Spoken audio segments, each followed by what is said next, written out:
Techno caiman 30 या 30 series का कोई सा भी फ़ोन है तो यहाँ पे आप touch sound and touch vibration की सेटिंग कैसे कर सकते हैं। स्क्रीन को जब आप टच कर रहे हैं तो साउंड आ रहा है या फिर वाइब्रेशन हो रही है, तो इसकी सेटिंग के लिए आपको जाना है सेटिंग पे। इस टाइप से ऑप्शन आएगा, स्क्रॉल कर लेंगे, साउंड एंड वाइब्रेशन पे आपको जाना है। इसके बाद यहाँ पे इस टाइप से ऑप्शन आ जाएगा, हैप्टिक एंड साउंड का ऑप्शन है, इस पर क्लिक करना है।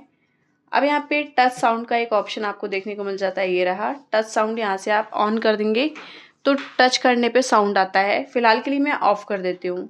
और रही बात वाइब्रेशन की, तो यहाँ पे मैंने वाइब्रेशन ऑलरेडी बंद कर रखा है।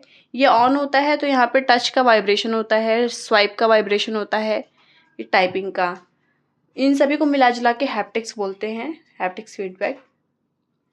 और यहाँ पे इसके ना वाइब्रेशन के फीडबैक को आप कम ज़्यादा कर सकते हैं अपने अकॉर्डिंग, जितना आपको ठीक लगे। तो मैं टच का साउंड बंद करके वाइब्रेशन को सेटअप कर देती हूँ। इसी टाइप के इंटरेस्टिंग वीडियोस के लिए आई बटन पे क्लिक कर लेंगे। मिलते हैं नेक्स्ट वीडियो में, तब तक के लिए नमस्कार।